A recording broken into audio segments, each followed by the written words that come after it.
Stop what you're doing.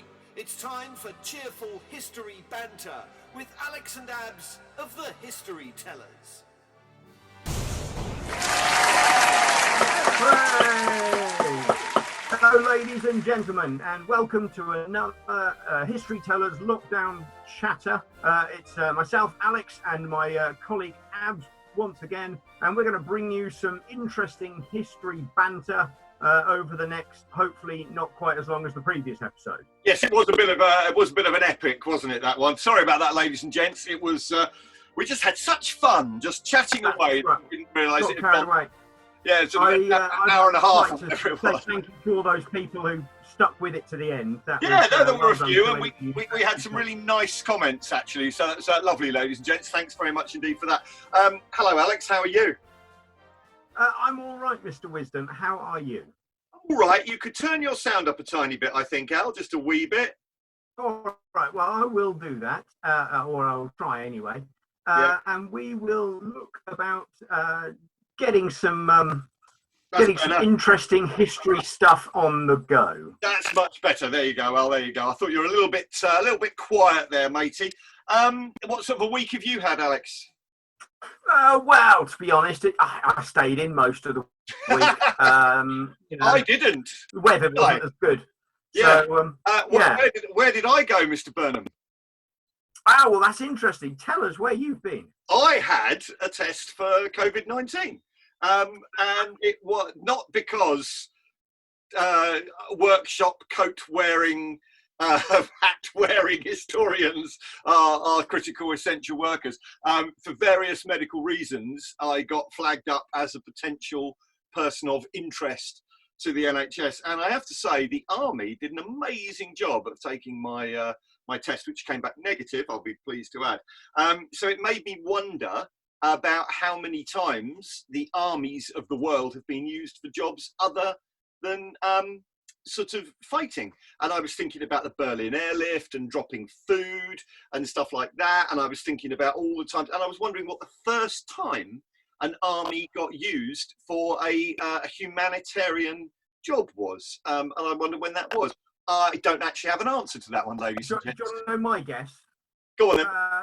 Roman army building roads. That's got to be up there with one of the first Roman sort of army doing something. Yeah, you could argue those roads were very much to subjugate the natives. They were doing that for an ulterior motive. They weren't doing it just to go and help people out, were they? No, so I'd be interested to know that. We don't actually have any history about that. I was just flagging that one up.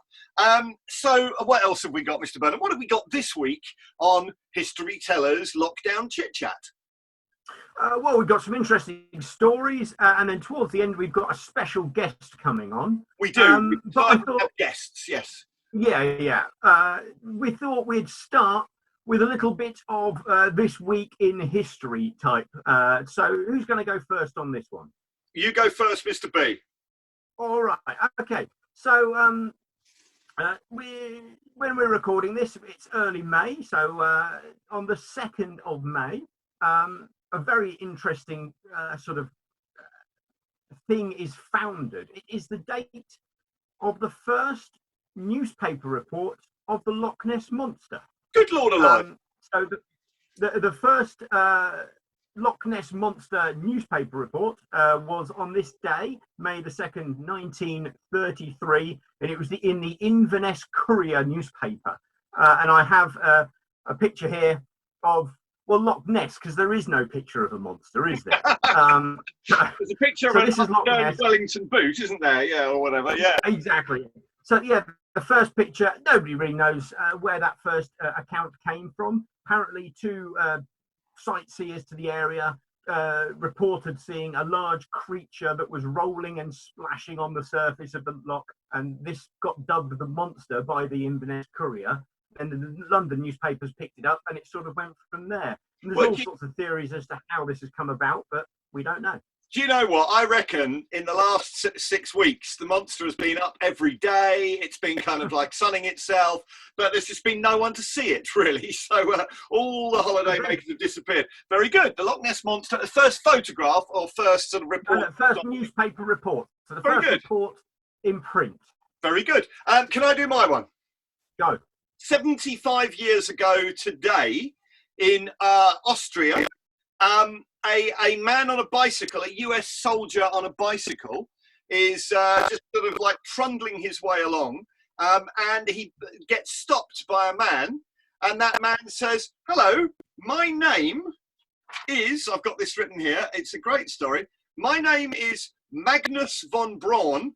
My brother designed the V2 rocket. We'd like to surrender."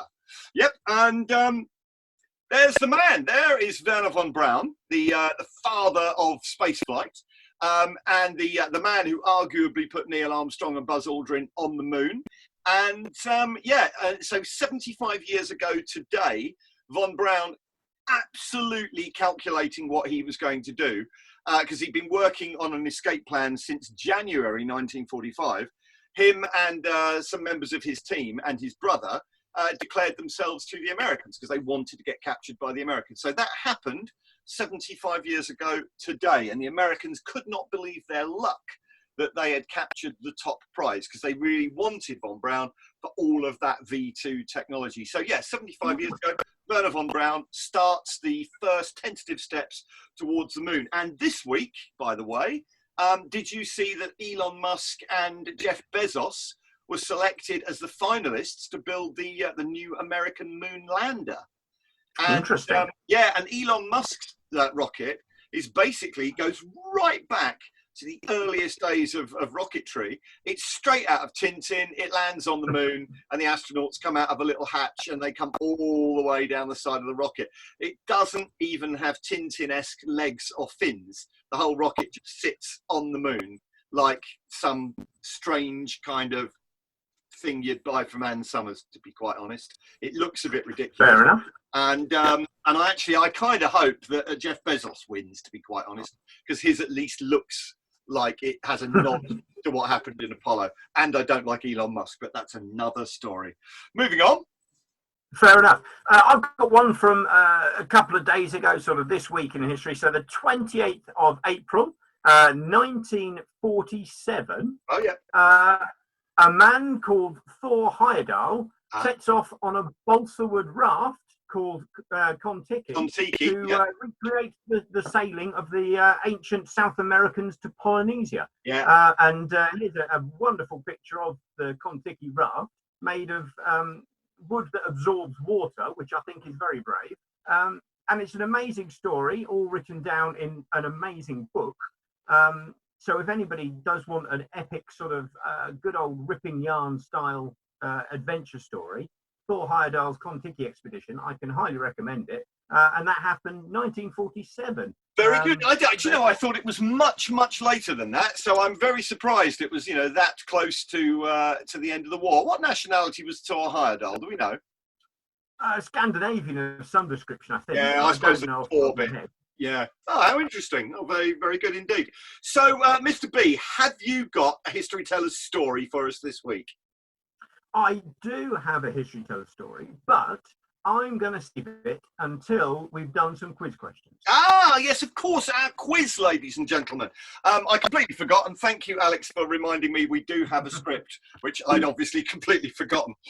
So, very good. Shall I start with a quiz question then? Why not? Go on. Okay, let's see if I've got it right this week. And yes, there it is, ladies and gentlemen. Here is the beautiful York Minster, ladies and gentlemen, in, not surprisingly, York. It's a very simple one, ladies and gents. I would like you to tell me how many years it took to build, ladies and gents. Very good. You look at it, it's a big old thing.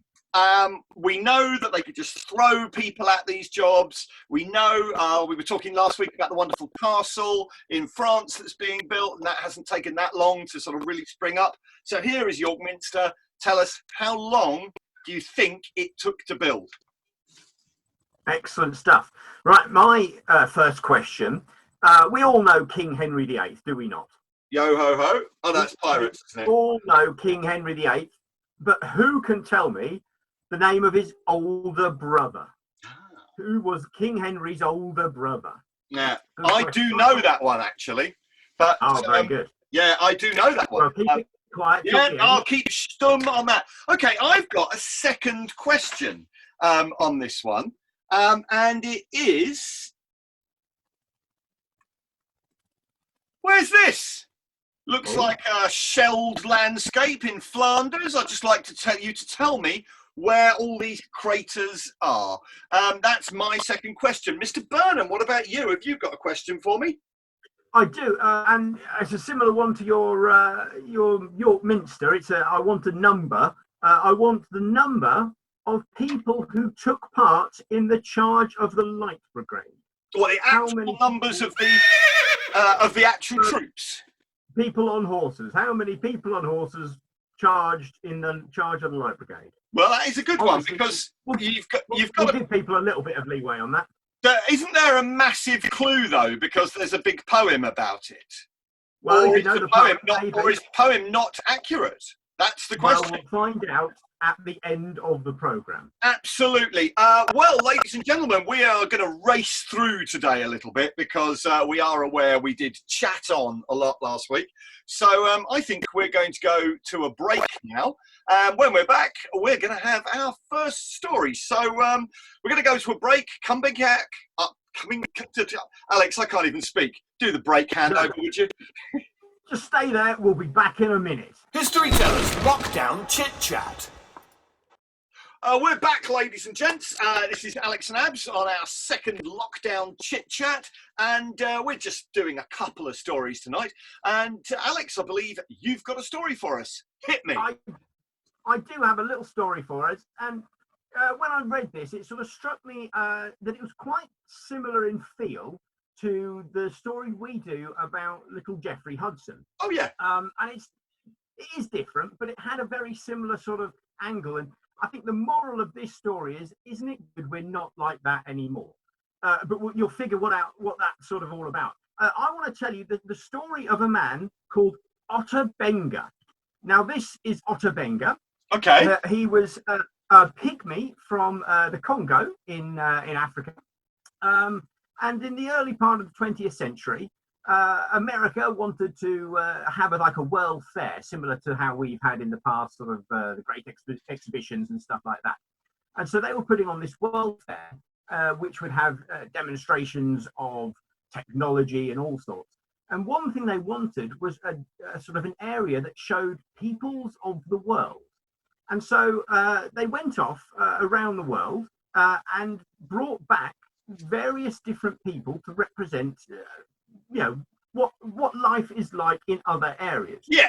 And so in Africa, this chap Otto Benga was picked up with a couple of his mates, and he was brought back to America for the People of the World exhibition as part of this fair. Now this is 1906 or thereabouts. Yeah. So early 1900s. No, 1904 the fair was, sorry. Now, Otto Benga he's a pygmy, so he's only 4'11" high. You can sort of see from the picture, he's had his teeth filed to points. Yeah. And so in that sort of very sensitive way that we had back in those days, he was, of course, touted as the only cannibal in America. Nice. And so this big exhibition showing Otto Benga, who by all accounts seemed like a nice little chap, and he was touted as this sort of strange creature from another land. Now, if that was the end of it, it would be bad enough, I suppose, sort of showing him off in this way. But he did go willingly. There was no sort of forcing of this. But of course, Otto Benga he hangs around in America a bit. And when the World Fair closes down, well, he needs to go somewhere else. So where better for a small sort of pygmy type man to go and live than the monkey enclosure in Bronx Zoo. So here Otto Benga is installed in the monkey enclosure where people can go and see him. And interestingly, there are no photos of this because they didn't allow cameras in. So I'm guessing somebody knew that they weren't really on solid ground with this one. Anyway, after a while, the newspapers sort of start going, you can't keep a person living in there. So they try and give him a bit of freedom. Now, this is sort of like 1910 or so, about there. He's released from the monkey cage, but he can't leave the zoo. What they do, they put him in a nice fine white suit, and he wanders about the zoo, sort of engaging with the public. Now, he's still touted as this sort of cannibal figure in sort of popular culture. And I think it's really interesting thinking, what sort of influence did Otto Benga have on those early Hollywood films, depictions of cannibals and natives in other lands? I suspect an awful lot of those early silent movies and going into sort of talkies and stuff, the idea of these cannibals in action adventure, you know, Indiana Jones style films, I bet a lot of it has come from Otto Benga and the style that he was sort of portrayed in as that sort of savage from another land. Well, after a while, living in the Bronx Zoo, Otto Benga manages to steal a knife from the kitchens, and so all the horrible people that taunt him, well, he chases after them with this knife, and eventually the zoo says, this can't carry on. We can't have this chap chasing the public. He is, however, fulfilling absolutely the character they wanted him to be, isn't he? You know, so he is a little bit, I'm afraid. So in the end, he moves off and he goes to what is effectively like an orphanage. He lives in like a big stately house where he can live quite comfortably. He's still sort of a prisoner, to be honest. He can't really leave the estate, but he lives there. And he has this idea. He wants to go back to Africa. And so he starts to work out a way, and he's got it all sorted. He even works out passage on a ship to take him back to Africa. Yeah. And the ship will set sail in about, late 1914. Of course, shipping stops in late 1914 as the First World War kicks off. So Otto Benga is now trapped in America. And unfortunately, it doesn't have a nice ending, this story. Poor old Otto Benga sort of sees his life despondently trapped in America, and he dies in that sort of house where he was sort of living, and ends up, rather sad. It's that sort of sad story of somebody who is viewed as a thing of fun that sort of reminded me of the Jeffrey Hudson story that we tell. Do you know what? I thought it was interesting. As soon as you said there about living in a zoo, it reminded me of something I saw comparatively recently, where Warwick Davis, he was in China, and there they had a zoo in China comparatively recently. We're talking in the last few years, which was entirely occupied by little people who lived in this, and he was deeply offended by it. Because he is, obviously he is a proper actor. He's not just regarded as a figure of fun like poor old Otto was, because, he's a proper actor in his own right. Just happens to be a bit smaller than all of his co-stars. But, that is just appalling. And as you say, I hope that we've moved on since that time. Poor old Otto. Certainly, I think in large areas we've moved on. I'm sure some places maybe haven't, but it was that sort of, it's only 100 years ago, effectively, but we wouldn't do that sort of thing now, you would hope. You would hope not. You would hope not. No. You would hope not, indeed. So there we go. That's a nice little story of the life of Otto Benga, which I think it's worth remembering. There's a nice book about him, apparently, which I might dig out. Well, I will say this. He's got a jolly smile on him, and that might sound a little bit patronising, but he does genuinely look like he's properly smiling in those pictures. So I hope he did have some fun at some time in his life, at least. Very good. Thank you for that, mates. Thank you for that. Can I tell my story for the evening? Yes, go on. You tell us another story of history. Okay, well, in this frame, I have something which I'm going to show you at the end of my story. Okay, so I'm going to put that there.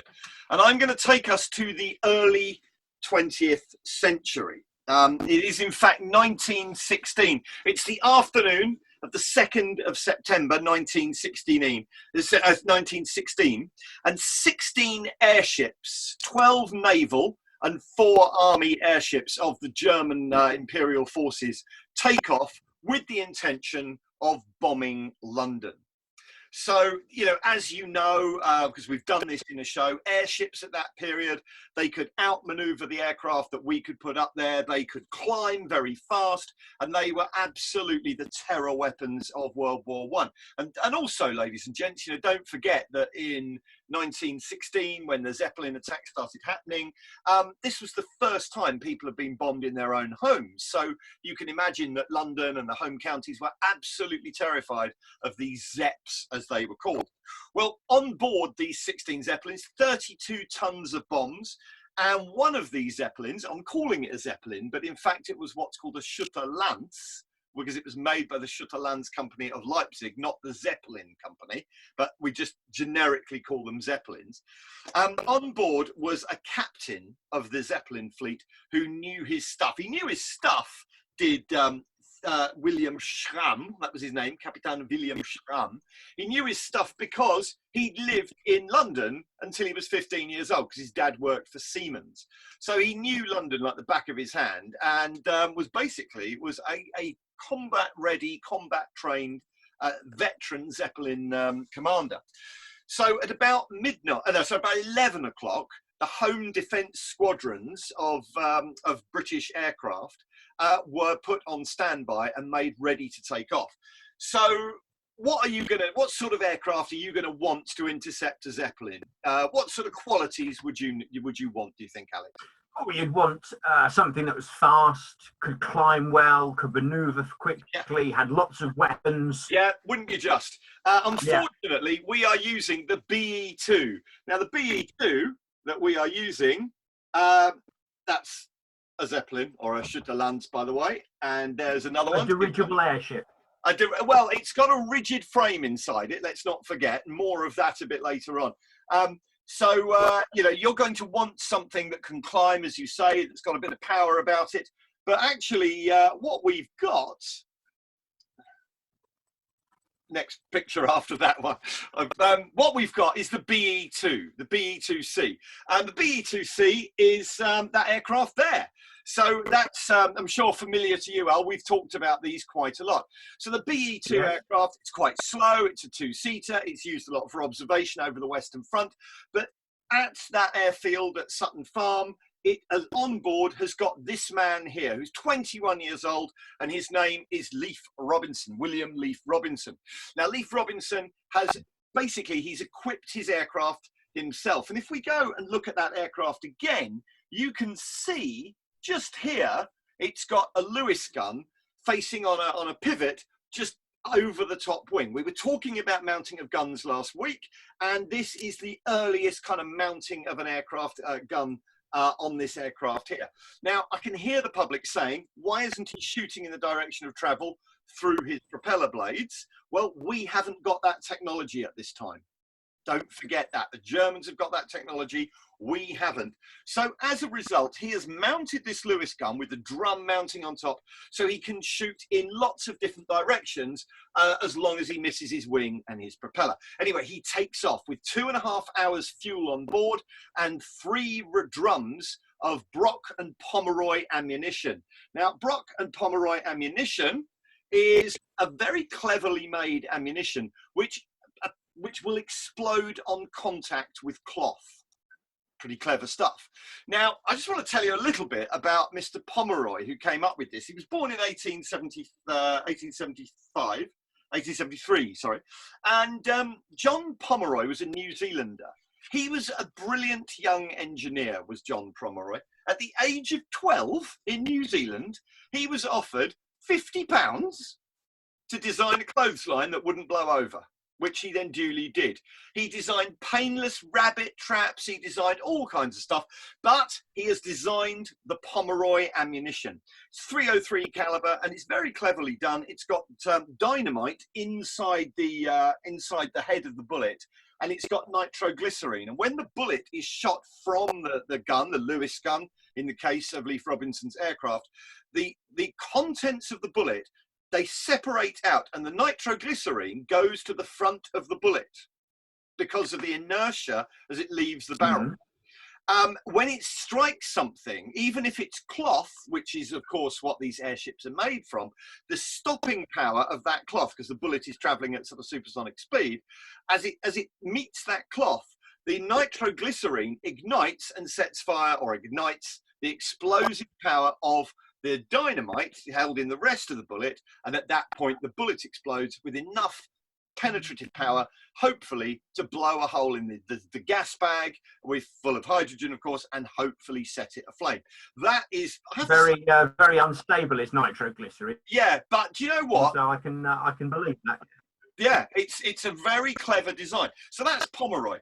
Now, Leif Robinson has equipped his aircraft with 3 Lewis gun drums of this Brock and Pomeroy ammunition, and he takes off and he starts pursuing the Zeppelins. Now, don't forget, there are 16 of them over London. He saw the Zeppelins as they started to approach London from the north. So SL-11 approached London over Royston and Hitchin, and Robinson saw another one of the wingmen, if you like, one of these other Zeppelins, sort of pinned out by searchlights. He saw LZ-98, and he starts going in to make an attack on LZ-98. Now, on board LZ-98 is a really well experienced Zeppelin commander called Hauptmann Ernst Lehmann.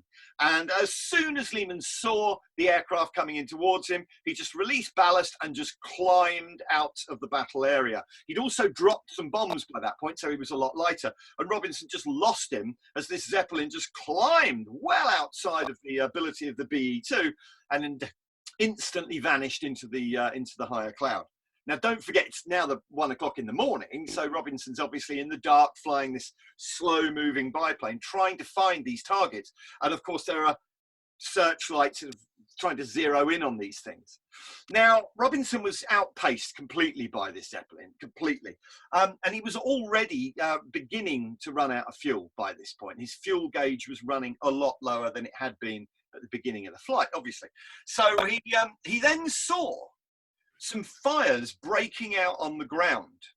Now, fires don't break out by themselves, so he put 2 and 2 together, and he worked out that if fires were breaking out on the ground, there must be a Zeppelin somewhere in the darkness dropping bombs to create those fires starting. So Robinson, even though his fuel gauge was now really low, he turned further away from his airfield in Essex, and he made his way towards the darkness above where those fires were. And then he saw SL-11, this Schütte-Lanz airship, and he saw it, and it was being sort of pinned out by searchlights, and there was anti-aircraft fire from guns on the ground bursting around it. Now, what he didn't realise was that even though it was now about 1:45 in the morning, most of North London had come out of its house to see these Zeppelins being attacked. And they were all whooping and cheering as the shells burst around it, not actually realising that the shells were bursting much lower and much further away from the Zeppelin. To them, it looked like the shells were almost hitting. Now, Robinson could see that the shells were in no danger of hitting him, or sadly the airship. So he started to come in towards the airship. Now, don't forget, on board his aircraft, he's equipped with that ammunition, that Brock and Pomeroy explosive ammunition. So now he came in alongside SL-11 and he opened fire by moving the Lewis gun and blasting away all down the length of the Zeppelin. Nothing at all happened. Nothing. Didn't do any good at all. He turned at the end of his pass and he made his way all the way back, firing by swinging the gun the other way and firing into the Zeppelin again. Nothing happened. Now, from time to time, the searchlights on the ground lost the Zeppelin, and because, of course, it was the middle of the night, so did Leif Robinson, but then generally it was found again by the searchlights, and he could now make another attack. Now, at this point, he's got no fuel left whatsoever, and he's got 1 drum of, say, 90-odd rounds of Lewis gun ammunition left. He decided now to come in behind the Zeppelin. And the gunners on board the Zeppelin, they couldn't aim at him because now he was coming in right behind it. So effectively, he was in their blind spot. He then, coming in low and underneath, he opened fire over his top wing, over his propeller arc, and he concentrated all of that ammunition into one spot on the tail of the Zeppelin. I know it's not a Zeppelin, but I'm calling it a Zeppelin for the benefit of the story. The airship. there he saw a fire start to break out, and the people on the ground started to whoop and cheer as the fire grew greater and greater and greater, and that whole Zeppelin, that whole airship started to sort of slip backwards, and the fire raced up through it. Now, on board, not only was William Schramm the commander, but also there were 15 other men. There were gunners and people like that, and the machine started to fall away, and it came to earth as it burned. It came to earth at Cuffley, just near Potter's Bar. Now, that is an amazing picture, I have to say. That's actually the box artwork from the Airfix BE2C. Brilliant. Ladies and gentlemen, if you, it's brilliant. If you want, it goes back to the old days of really good Airfix box art. But that's a new illustration. So if you want to recreate this, go and buy the Airfix little 1/72 scale BE2. And that is the picture you'll get on the front of SL11 catching fire. And you can see that Lewis gun mounted there over the top wing. Now, he was absolutely ecstatic that he'd shot down the first Zeppelin, or the first airship, German airship, shot down over Britain. So he turned and he landed at 2:45 in the morning back at his airfield again. He was absolutely thrilled. So as he landed, he was carried to the squadron office by his fitters, and they immediately filled out his combat report, saying he was so thrilled that he'd shot this airship down. He just lit very pistol flares and just shot them into the air for fun, because he was so excited. Now, the whole action took place at about 11,500 feet, and as he got back down again, he was just so thrilled. The next day, they realised that his BE2 had been hit by a lot of anti-aircraft fire from the Zeppelin, quite a lot from the airship, quite a lot of it was damaged, but that was nothing compared to the celebrity status he had now acquired. And in fact, the site where the machine had fallen, where the airship had fallen, was visited over the next 2 days by 10,000 people who wanted to come and have a look. I love this little fact. The Plough Inn sold everything that could be eaten or drunk. They were just absolutely thrilled to have all of these customers. But here's the interesting bit. People wanted souvenirs of the airship. Of course they did. It goes without saying. But interestingly, there was very, very little souvenirs to be had, because whilst there was wire and pieces of bracing wire, the machine itself had a wooden frame. So unlike the airships you see, say, at places like Leiston and Aldborough that come down slightly later in the war, which have aluminium frames, the Schutterlands had a wooden frame. So, of course, it had all burned. Now, people were scrabbling for pieces of this, but the army turned up. 300 special constables were put on board. So souvenir hunting was extremely difficult to get souvenirs from the first ever airship shot down above Britain.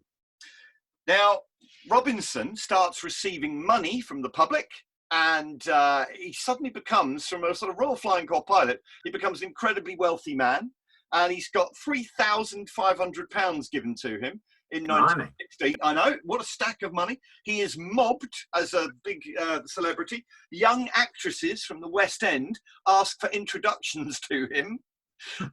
And amazingly, he holds the record for the fastest ever citation for a VC, 2 days. So he goes landing, and in 2 days, it has been agreed he will receive a Victoria Cross. So propaganda machine's gone mad with this. They say that Germany's running out of aluminium because it's taken to making its airships out of wood, which is just completely nonsense. The interesting thing is his attack method of coming in behind and using the explosive ammunition from the rear. It has to remain a secret because it's clearly an effective way to shoot these machines down. So the public get told that he flew along the top of it, lobbing grenades on it from above. Nonsense. So 2 days after he has become the superstar Leif Robinson, he takes off in his BE2 and crashes it. Now, he escapes with his life, but the BE2 is destroyed. You can go and see the propeller at Culzean Castle in Ayrshire, which was given as a gift to the man who owned the castle, because he used his land up in Scotland as a training area for the Royal Flying Corps. But now they've got this attack method, success after success following the hunting of these German airships. 23rd of September, Frederick Sowry shoots down L32. The 1st and 2nd of October, WL Tempest shoots down L31, and by the end of the year 1916, 5 more German airships have been shot down over Britain. So you'd think, wouldn't you, that he would just relax as being the superstar pilot that he was. Right, surely he's got a bit of leeway. He wants to go to the Western Front, but he keeps saying, look, if we lose you, that's a disaster. You are our top man. You're the big hero. So he says, look, I need to do something. Look, I shot down SL-11. There's one of the engines. Here's a load of fitters looking at it. Here are loads of special constables and soldiers stopping the public coming back. And he says, well, look, I need to do something. So finally, they say, all right, you can join a squadron in the Western Front. And he joins 48 Squadron, flying your favourite, Mr. Burnham, the Bristol fighter. All right. Yeah, he goes out, and lovely picture, by the way, before we move on. That's a beautiful, lovely picture. That's inside the commander's cabin of a Zeppelin. And that is the man who was on board. That's William Schramm, who was the commander that day. So here we go. The Bristol fighter, the Bristol F2. There it is. Look, what a handsome aircraft it is. And was it a good aircraft, Mr. Burnham? It was quite useful.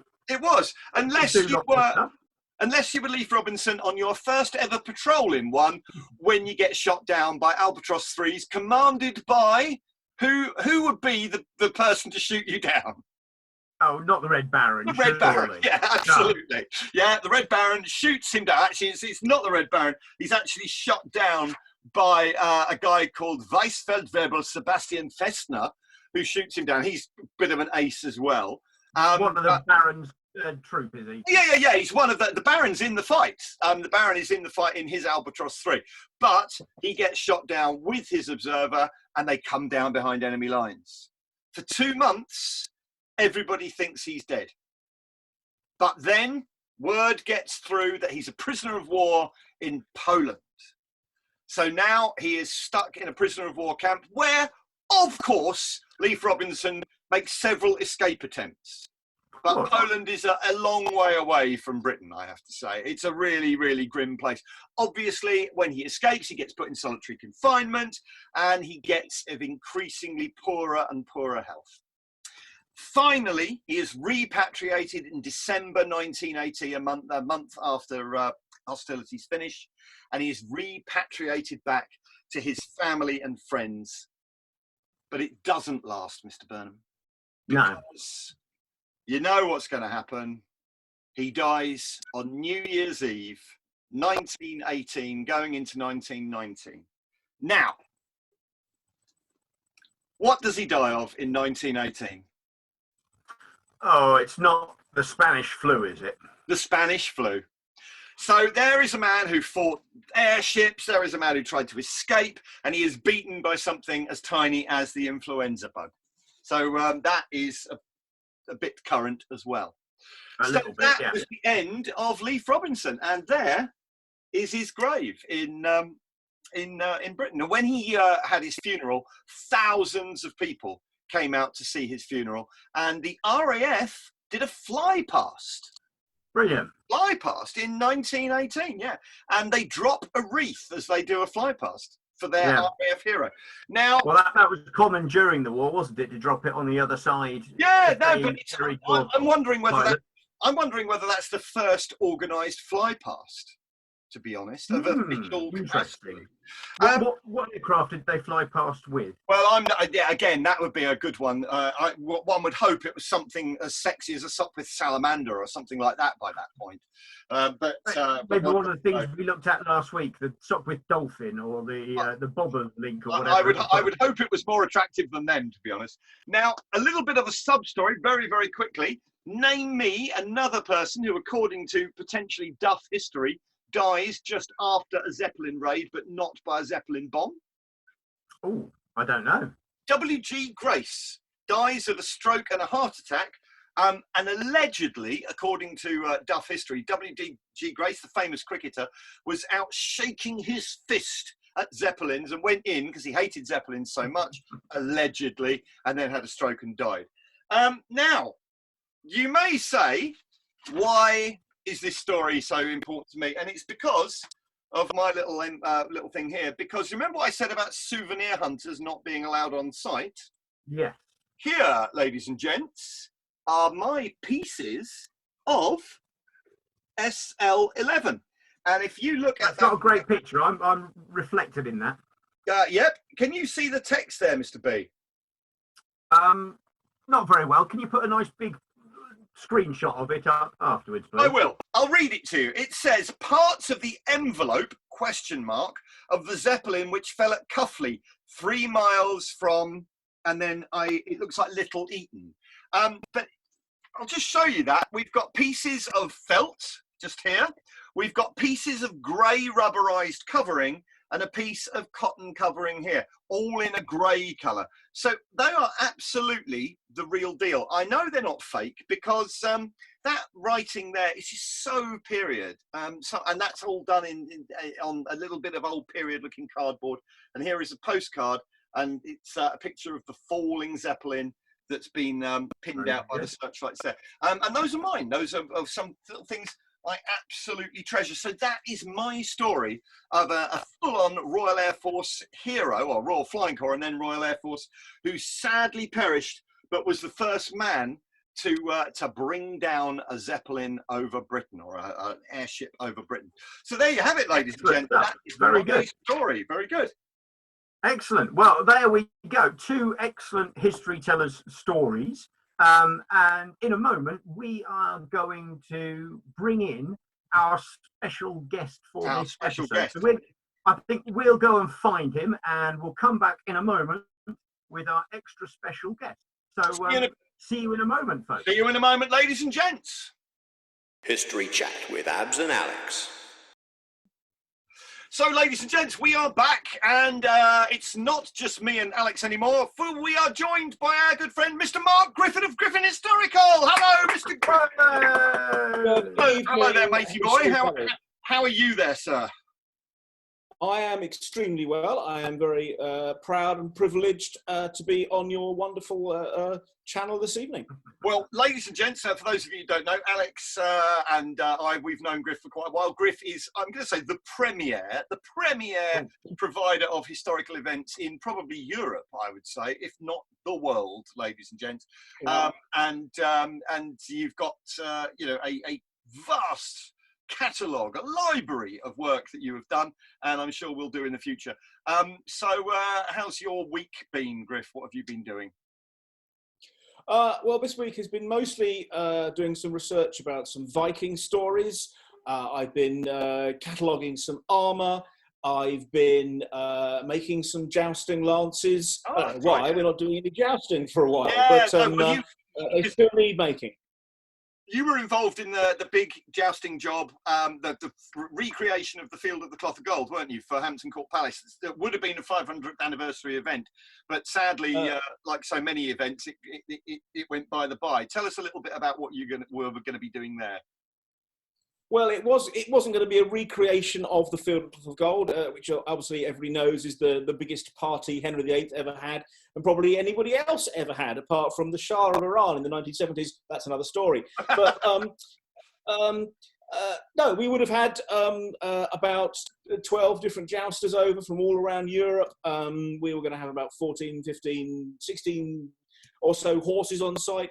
We were going to be jousting for 10 days. We were going to be doing 3 jousts a day. It was going to be the biggest thing ever in the country, but obviously not. But yeah. I am still receiving packages of fine, exquisite silks from around the world, and beautiful Tudor medallions, and new armour is being forged as I speak, which will sit on yet another shelf in my unit and get out, and I'll cry over it at some point. Luckily, that sort of things like that can happen again, can't it? That was, whilst it was a 500th anniversary event, theoretically, could that become a fantastic Tudor spectacle for the same client in the future, or is it gone for good now? Well, I think if you're doing anniversary events, it's important to do them in the anniversary year. Yeah. But Historic Royal Palaces, who run Hampton Court and the Tower of London, of course, and various other sites, have said Although we can't do the Field of the Cloth of Gold again, we have done all the groundwork for a Tudor spectacular. It wasn't just jousting. There was our good friends Past Pleasures. We're going to be doing all the drama and music and entertainment. I had a crew of 65 historians there doing everything from the jousting to arms and armour, to crafts, carpentry, all sorts of stuff. We were going to be talking about Tudor toilets, we were going to be talking about the horses, we were going to talk about the arms and armour, we were going to be making things, doing stuff, and it was a great festival for the whole family for 10 days, and we could still do it again because certainly I could do it tomorrow, to be quite honest. I'm that confident. Brilliant. Well, excellent stuff. Very nice. Well, Mr. Griffin, that's what you could do tomorrow. What could you do for us this evening? Have you got anything you've brought in to do a show and tell with? Yeah, I was very pleased to hear about a mystery object. Well, I've had a little rummage around in my sort of magpie-like premises. I'm sure we can both relate to, or all relate to, the fact that we hoard all sorts of little knickknacks and trinkets. So I thought I'd bring you something incredibly small and difficult to see on a laptop camera. But I would like to ask you some questions about this thing that I'm going to show you now. So here it is. It's a two-sided flat object, so I'm going to have to show it to you and then show it on the other side. So anyway, here we go. We've got this little thing here. Oh, yeah. There we are. First impressions, I'm thinking Russian beard token. It does look a bit like a Russian beard token from last week, but it looks... Okay. Other side of it. So, lots of questions, really. Sort of what sort of century or centuries are we talking about? What's it made from? I'll tell you what it's made from. It's made of brass. You might not be able to see, but it's got a sort of gold sheen to it. And also, what has it got to do with what is rated as the #1 most exciting ferry service in the world at the moment? Turn it round the other way again. Nope. There we are. Well, it's very interesting. Is it a coin? Well, let's start with the obvious. Let's do the obvious thing. It is not a coin, but it is very close. Is it right? Okay. If it's not a coin, is it a trade token then? Because I think when money ran out, didn't they strike tokens to represent money when they just didn't have money? Is it a trade token? So it's not a trade token. You're quite right. Some unscrupulous companies even paid their staff in coins of their own minting, so they could only spend their wages in the company store. Terrible scandal. And it's not one of those 17th century tokens that you get in siege works. So you're not going to get this from the siege of Newark or Colchester. Right, and that's because because that's exactly what I was going to say. I was going to say, is it a siege token from somewhere like that? In that case, then I'm kind of out. Alex, any ideas?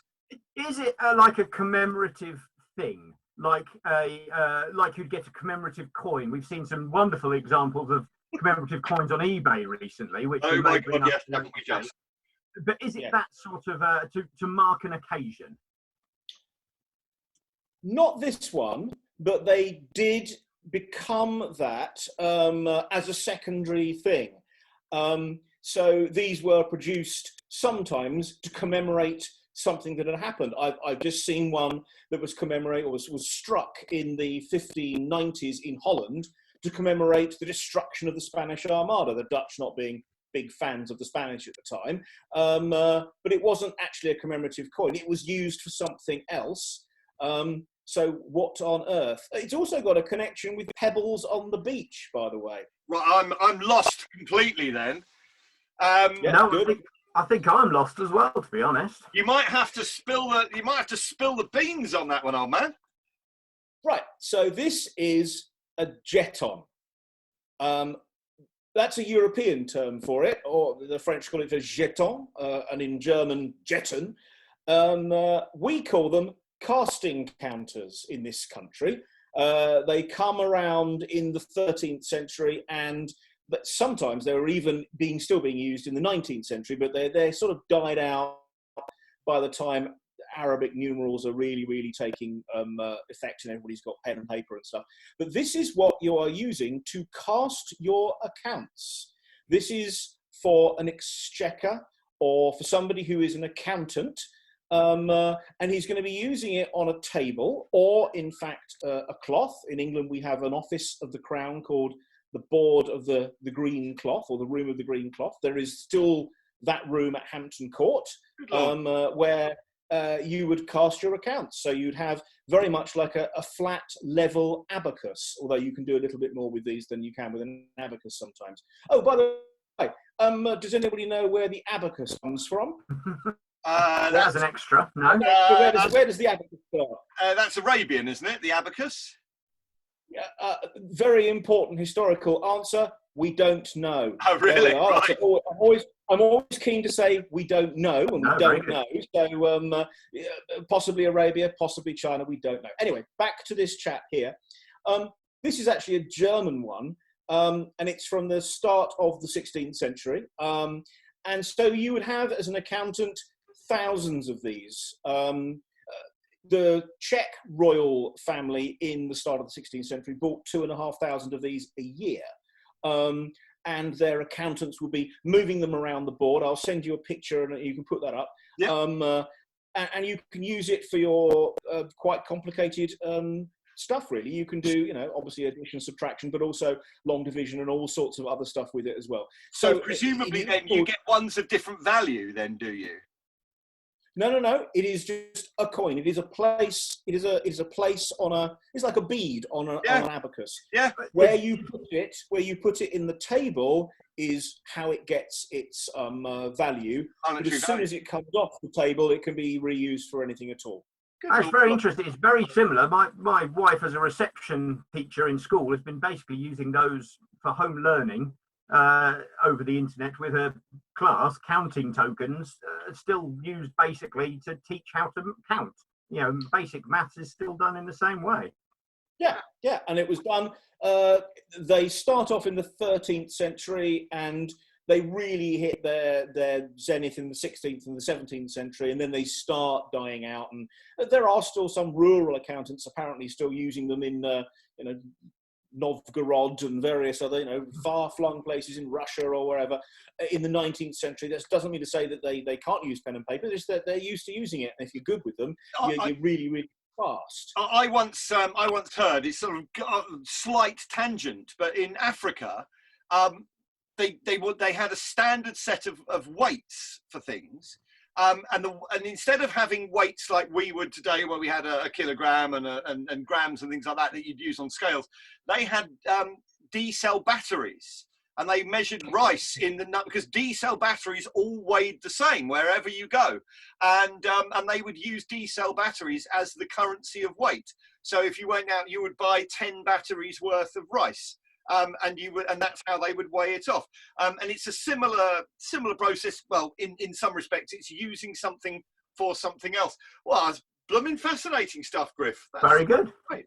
Now, I know you've got to get going, but pebbles on the beach. Why pebbles on the beach? What's the connection? Could you use pebbles in the same way as counting tokens? Absolutely. The Romans did that. The Romans used pebbles for basic arithmetic. And do you know what the Latin is for a small pebble? No. Oh, come on, of course you do. Is it Casio microcomputer calculator? It's going to be something like Ludo, is it, or something like that? Packard 25B. No, the Latin for a small pebble is calculi. It's where we get the word calculate from. From a calculator to a Roman is a sack of pebbles and some lines on a beach. Whereas to us, it's something a little bit different. Now, ferry company. Go on. Okay. The Star Ferry, which bounces around Hong Kong Harbour and is related, apparently, by the American travel writers, the best and most exciting ferry ride in the world. To get on it, you exchange your money for jetons. They are plastic, of course. Jetons are still used around the world, but not for calculating. In France, if you're given a jeton, it is because you've turned up to a council meeting, you're getting your little tiny packet of expenses. It's still used in Germany. If you go and buy jetons, it's because you are in a casino, and casino chips are called jetons in Germany. It's still used in Russia, Estonia, Romania, and all sorts of other places, mostly a lot of Eastern Europe stuff. So there you go. And if you are going to visit your grandmother in Hungary, or even great-grandmother, she will still use the term jeton to mean a small sum of cash, a bit of ready cash. So it's slang in Hungary. So the word is still around, even though we're no longer really using jetons for accountancy, unless Alex's wife at school. Yeah, well, that's very good. Thank you very much, Mr. Griffin, for your very interesting counting tokens. Stick around, Griff, because we're going to do, we're just wrapping up, but we're going to do our quiz answers. And great. See how much you know of our quiz questions. Well, our quiz questions were, both mine were related to pictures. So what we'll do is, without me winding this back, otherwise, because I'll just have to trawl back through pictures of burning zeppelins. So my quiz question, if I can whiz back to that. Look, Griff, we've got scripts and everything. It's just unheard of. My first quiz question was, how long did it take to build York Minster? And the answer is, well, you'd be a bit surprised, because the answer for how long did it take to build York Minster is 250 years. And you might sit there and go, whoa, hang on, how did it take so long? Because as we were talking about last week with the castle at Guderon, they're flying that up in comparatively quick time, and it's just stonework after all. And if you've got lots of masons and lots of labour, why did it take that long? And very simply, what it seems to be, it's not so much the construction, which they knew how to do, but it's the fact that bit by bit they added more to these cathedrals, and money was, whilst they had, a lot of money, you added bits to the cathedral. So, Griff, for example, with York Minster, I'm sure you'd agree, it starts off with its feet very much in kind of early English, and it ends very much in kind of sort of late Gothic. So they're adding bits to it all the time. Would you agree, Mr. Griffin?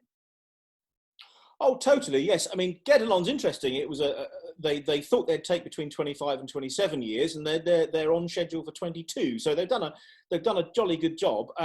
And yeah, you're right. Plans change, and obviously, don't forget, bits fall down. There are quite a few cathedrals in England where bits just, the ground was too soft or whatever. So yes, I was sort of thinking in my head, 80 to 120 years, but fashions change and uses change, and church decides that things are going to be done differently. So yeah, absolutely. I'm not surprised. Quite long. 1220 to 1472. So it's got its first kind of feet into the 1220s, and the last kind of big building session on it is 1472. But as you say, these things are always evolving. Did it come in under budget though? Did it come in under budget? That I can't answer. I'm sure that they made a nice job of it, whatever. Did they have to? Of course, the thing that took so long was weaving the welcome mat at the front of the cathedral, so you could leave the key, so the builders could get in on a Monday morning. Very good. Alex, what was your quiz question? I've completely forgotten in all of our talk of jetons.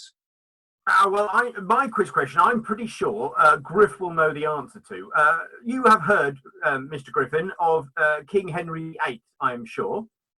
Do you know... Yes, I believe so. He comes after King Rollo. Did you know the name of his older brother? Yes. Do you want me to say it? Well, if you would. Yeah, that is the answer. His older brother is King Arthur.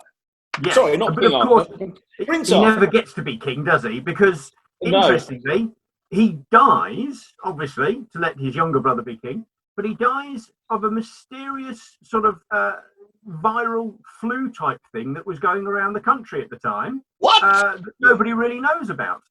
They don't really know what it was, because it's so long ago, there's no proper sort of medical records. But yes, he died of a mysterious flu-like virus that was going around. So there was a lot of it about all the way through history. Yeah, I suppose there was. Yeah, sorry, I thought we were going to have some enormous conspiracy theory there, Al, but you just sort of let that one. You brought me, and then you just let it fall off there. Oh. Well, then my question: let's go back through Zeppelins and ammunition. Let's go back to that question there. Where is this? Right. That was my question. And it looks like this sort of shelled landscape. Could be Verdun in France, couldn't it? And actually, it's not. It's not Verdun. It's not anywhere in the Western Front. For this, ladies and gentlemen, scroll through, is actually... Can I guess? Go on. I think it's Grimes Graves. It is Grimes Graves. Hey! Messed this up, haven't I? It is Grimes Graves, of course, because... Alex, just talk for a moment, would you? Well, fair enough. I mean, I've not got anything prepared on Grimes Graves, but Griff, no, it's all right. Grimes Graves is great. There's no graves at all. It is a mining area where people were mining flint. It is. Is it Norfolk? Is it Suffolk? Is it that area? It is. East Anglia. I think that would be accurate. It is where our hairy ancient predecessors. Here is our hairy ancient predecessor, Mr. Burnham. He's a good-looking predecessor. That one. He is. It's where our Neolithic people. It's where they mined flint from. And here, we'll put that up on the screen in a moment. Here is inside the actual flint mine tunnels themselves. And actually, you find that this flint goes all around Europe. So even 5,000 years ago, we were exporting very high quality flint from the Norfolk, sort of Thetford, Norfolk, Brandon area. And that's actually, Norfolk is well known for that. In fact, ladies and gents, I have a small impact hole in my throat there, where a piece of Norfolk flint this week hit me in the throat while I was breaking some flint to make a wall. So it's sharp, it's really good, it's strong, and so mines in this chalk and limestone were where Neolithic flint miners excavated nodules of flint from, and those craters that look like bomb craters from the First World War, those are in fact the pits where they dug down that have slowly fallen in and filled in. If you go to Grimes Graves in Norfolk, when the lockdown finishes, I recommend. It's a brilliant day out, and you can go and see the actual underground mine workings dug by those people all those years ago. I was talking to an archaeologist. I was talking to an archaeologist today in America, where, of course, they also have a culture of making arrowheads and axes and stuff out of flint, and indeed volcanic glass and stuff. And they've just done just excavated a big work area where where the Neolithic people have been hunting. And they'd found the vertebrae of a bison, and this is it's quite a big chunk of bone, and it had really deep into it a flint arrowhead that had gone all the way through, and it was stuck there still, however many hundreds of thousands of years ago it was. But it was, probably actually 40 to 50,000 years ago. But amazingly effective material for making weapons. It really is. I think flint is one of those materials. It's related. It's carbon based. It's related, I think, to diamond as well. I think is flint. I believe. I may have that wrong, but it's one of those hard materials that's got this begins to have the same kind of composition as diamond. I think it exhibits the same kind of properties. Alex, do you have a final quiz question? I think you do. Yes, I do. My final quiz question was: how many people, horses included, took part in the charge of the Light Brigade? Now, I'm counting horse and man as one unit here, rather than two. So how many individual units took part in that charge of the Light Brigade? So are we going, and we spoke about this at the top of the programme, are we going to take the Tennyson poem as kind of gospel, and are we going to sort of pick the figure of 600, or is that just a kind of a random thing that he created because it scans nicely, and is it in fact a lot less or a lot more? Well, It's a bit of both, to be honest, because it's very close. It's 673, apparently. Wow. So that doesn't really scan in a poem so well. So I think it's just rounded to a nice number, but it's not far off. So it's sort of in between there. You so, see, 673. 600 scans all right. 700, which is what they're a lot nearer to, doesn't scan. You're quite right. 600's got more of a dramatic turn to it. Very much like we were saying last week about the Apollo 13 quote. Houston, we've had a problem. Doesn't have anywhere near the same dramatic impact as Houston, we have a problem. And I think very much the same there with Alfred Lord Tennyson. Very good. There you go, History Tellers clan. We've done another one for you. We've talked about all kinds of things. I hope you've enjoyed our little talk. And shall we do it again, Alex, at some point? Yeah, hopefully we'll get to do another one soon. We'll put this one up on YouTube very shortly, and then obviously if people like it, either they can follow the Facebook page or the Twitter account or subscribe to the YouTube channel. They can keep in touch with us through all those. We like getting all the messengers sort of telling us information and how you did in the quiz and fact checking something that we've found to have got wrong. So do keep those comments coming in. Say hello and share it with all your friends, and hopefully come back again and hear another one very shortly. Very soon. Ladies and gentlemen of the History Tellers clan, we've been very lucky because we've had our friend Mr Griffin here this evening. Big round of applause for Mr Griffin. I've been Abs, that's been Alex. We are the History Tellers. Do come and visit us again on our lockdown chit chat. In the meantime, ladies and gentlemen, stay safe, stay in your home, save some lives, and we'll look forward to speaking to you again very soon. We've been the History Tellers. Good night.